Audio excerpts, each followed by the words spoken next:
Hello! Kumusta kayong lahat? Ako po si DJ Kara at ako po ay isang voice talent din. Isa po akong dubber. Marami na rin po akong dinub ng mga animes. Isa po dyan, yung Pokemon. Ako po si Ash. Sige, umiwas ka na ngayon! Isa pang Thunderbolt! Pikachu, kaya mo yan. Alam kong pagod ka na, pero kailangan mo pa rin lumaban. Sige pa! Thunderbolt attack! And yung nanay din ni Ash. Ganun din po sa Dragon Ball. Ako po si Chi-Chi. Salamat, Gohan, anak. Sawang-sawa na ako sa ganito. Akala niyo ba natutuwa ako sa ginagawa niyo? Napapabayaan ni Gohan ang pag-aaral niya para masanay lang kasama ang Piccolo na yan. Kaya dapat bukas na bukas din, pumunta kayo sa driving school at mag-aral kayo magmaneho. Maliwanag ba? Ayan, at ganun din po Heidi. Ako po si Heidi. Lolo, ang saya-saya ko po. Lolo Alps, mabuti po nandito na po kayo. Pwede po ba maglaro kami ni Peter sa bundok? Kahit saglit lang po. Sige na po, Lolo.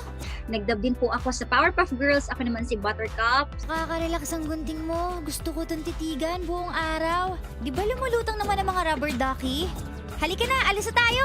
Simulan na natin to. Powered Buttercup! School Rumble. Marami pa pong iba. Marami pa pong mga animes and Korean novelas. Ma'am, mabalik muna tayo dun sa story ng dubbing life mo. Okay lang. Okay. Nabanggit mo sa ibang mga interviews na nag-start ka ay 14 years old pa lang. So, Actually, mga 12 yata. 13, ganyan. 12 to 13. Kasi nag-start yon dati, nagko-commercial ako sa TV. Tapos meron akong isang commercial, yung Stick O, meron ako nakasama doon na dubber. So, dubber siya nung time na yon sa Channel 9 pa. Luz Clarita pa yata yon. As in, doon pa nauuso yung mga telenovela and all. So, sabi ko sa kanya, parang gusto ko din mag-dub. Tapos sabi niya sa akin, sige, try mo, mag-audition ka. So, siya yung nag-refer talaga sa akin na magpunta ako at mag-audition. And then, nag-audition naman ako. Nung nag-audition ako, doon na nag-start. Ang unang-unang ginawa ko is Sesame Street, yung pambata talaga. Kung baby step, unti-unti, hanggang sa naging marami na yung role ko, ganyan. So, doon ako nag-start. Tapos yun, sunod-sunod na po siya. Yun na talaga yung naging career ko for a very long time, voice talent. pero before ka nakapasok sa dubbing industry, as a kid, mahilig ka ba din manood ng mga anime, ng mga cartoons, mga ganyan? At pinangarap mo ba na maging dubbing artist talaga? Yes po, naiisip ko din siya. Kasi dati pag nanonood ako, yung mga talagang noong pa, yung may aso, ano ba yun, Princess Sarah, yung ganyan.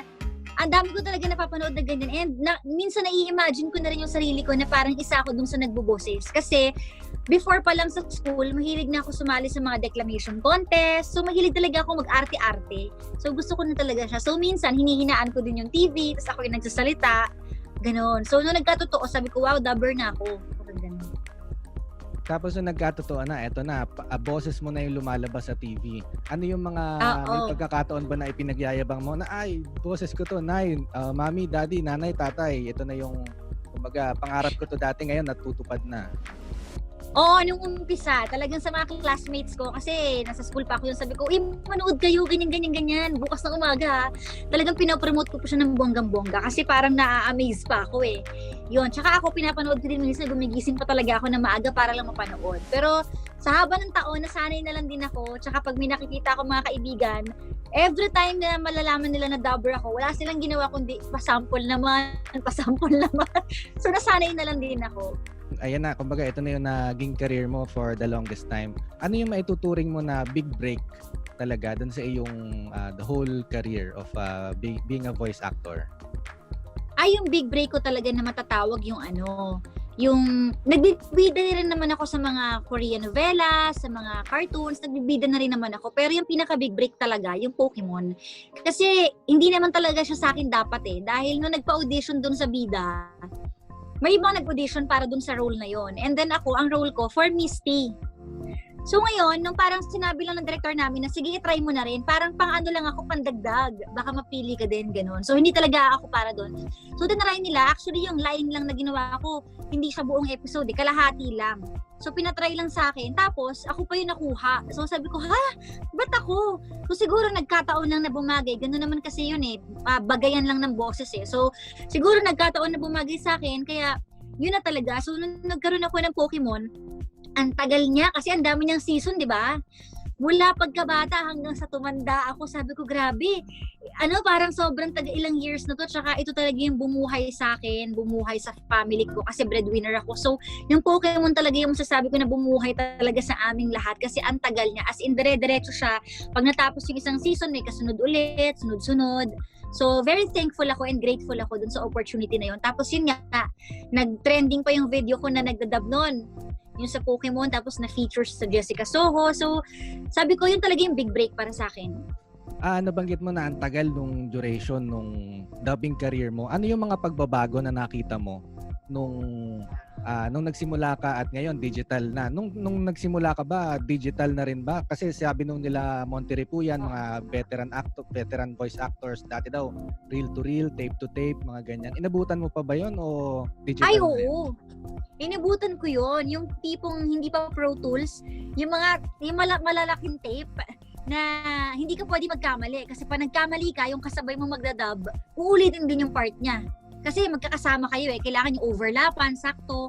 Kaya kailangan talaga magaling kang tumempo.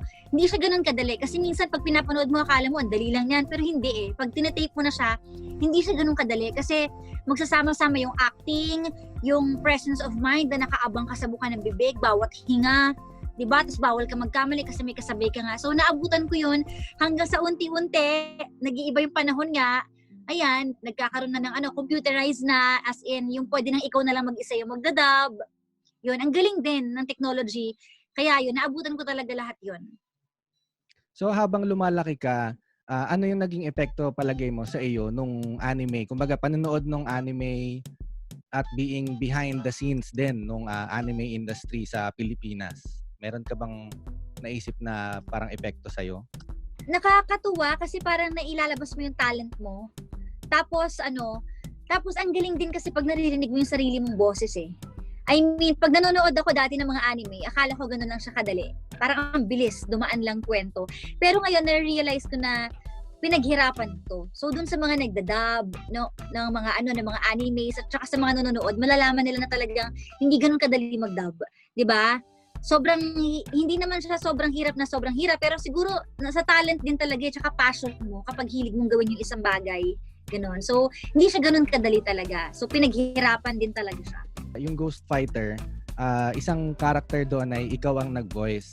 Tapos nabanggit mo na sa duration ng buong haba ng career mo, siguro may mga ilang shows ka din na nabosesan, na sooner or later marirealize mo na malaki pala itong show, katulad ng kunyari Ghost Fighter, pero you are one of the maraming boses na bumuo nun Ano yung nararamdaman mo na malaki pala yung impact o malaki yung klase na animation na naging part ka noon?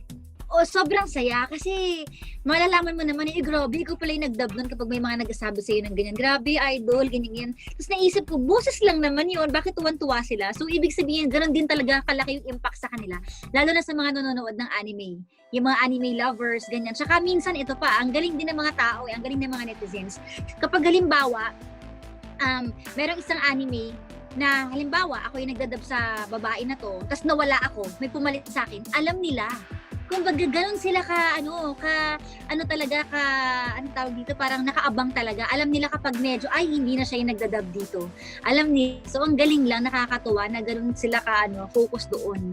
Nung habang ginagawa mo yung Pokemon, which is the longest one that you did, meron ka bang pagkakataon in real life na nagamit mo yung pagiging Pokemon voice, kumbaga si Ash ka, para to your advantage? Kunyari, medyo naipit ka sa ganitong traffic, baka naman nagamit mo yung boses mo kunyari para palisutin ka ng konti. Meron bang ganong pagkakataon?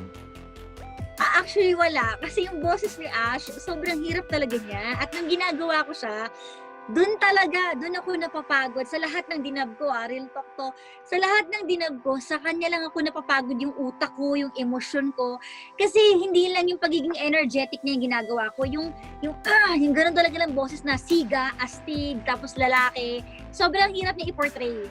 So, hindi ko siya talaga madalas ginagamit. Ginagamit ko lang siya kapag talagang dubbing na, pine-preserve ko siya. Ganun. Kasi medyo may garalgal yung boses niya. Oo. Parang may galit, may parang gigil. May ganun siya. Oo. Tumatanggap ka pa ba ng mga dubbing projects ngayon na long-term, kumbaga series, na ganyan? Or ano na yung, kumbaga, voice acting career mo ngayon?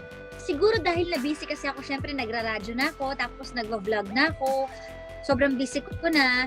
Hindi na ako masyado nakakatanggap ng mga dubbing. But before mag-pandemic may natanggap akong series sa ABS. And nakalimutan ko na rin. Sobrang ganito kasi kapag marami kang dinadab, nakakalimutan ko na. Pero itong pandemic, bumabalik ulit ako, pero movies naman siya. Yung isahang dub movies. Yun yung madalas ko tinatanggap na yun. So meron pa rin, nakakamiss din kasi paminsan na mag-dub pa rin. Tapos panood ko recently, kanina lang actually, yung nagdidirect ka na ng mga dubbing, ng voice-over, mga ganon. Kumbaga, yun na ba yung natural progression ng career ng isang voice-over or voice actor? Ay, oo. Siyempre, kapag matagal ka na rin sa dubbing industry, gusto mo na rin mag-direct eh. Kasi parang sa'yo yun eh. Parang nagiging proud ka sa sarili mo na, ito na yung ladder, kumbaga, pataas ng pataas. So, may mga director na nag-dub pa rin, may mga nag-direct na lang. May mga iba naman gusto dubber lang talaga kasi minsan kapag director, ikaw talaga yung bahala sa lahat eh. So medyo stressful din yun. Kailangan gusto mo yung ginagawa mo. So ako naman, gusto ko rin talaga siya dati pa. Gusto ko rin makapag-direct. Pero mahirap mag-direct kasi babantayan mo yun isa-isa. At buong araw yun. Bawat isang taong papasok na may character, lahat yun babantayan mo talaga. So, malaking responsibility din ang mag-direct. Pero na-try ko naman siya and masaya ako kasi na-share ko din sa iba. Lalo na kapag halimbawa may baguhan, na-share ko yung mga tips kumbaga kung paano gawin. Diba? Kasi ang akala ng iba, minsan kapag nag-dub ka, basta magaling ka sa voice acting, yun na yun. Pero hindi eh. Pag nag-dub ka, hindi lang voice acting. Kailangan, marami pang marami pang elemento na kailangan gawin. Like for example, malayo yung kausap mo, tapos ang line, kumusta ka na? Magiging iba yun eh. Kung malapit yung kausap mo, ang sasabihin mo, kumusta ka na? Mahina lang. Pero pag malayo yung kausap mo, ipaproject mo, kumusta ka na? Parang ganon, malakas. So, marami talagang hindi pa alam din yung iba na gusto kong ituro din or magbigay ng tips sa kanila. Kasi doon din naman ako nag-start. Wala din naman akong alam talaga ng umpisa. Natutunan ko lang din yun sa mga nag-direct din po sa akin. So, sharing lang, ganon. So ngayon, DJ Cara, looking back kasi hindi ka na masyado nag-aano sa mga series, ganyan. Ano yung nararamdaman mo at malaking impact nitong mga ginawa mo? Pokemon, ngayon madalas nire-replay nila sa YouTube. Kumbaga, sinesearch nila Pokemon, tapos Filipino dubs, tapos ganyan.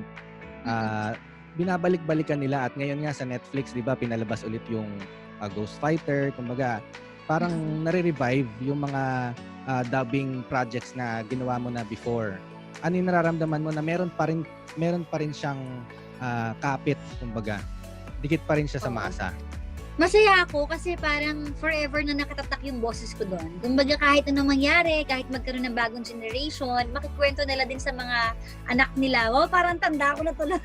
Yung parang gano'n, I am so flattered and proud na na-appreciate pa rin ng mga tao and naipapasa-pasa nila. Ganun. And lalo na yung mga 90s babies, ganyan. Ang sarap mag-reminisce kasi minsan 'di ba? So nakakatuwa talaga, nakaka-flattered.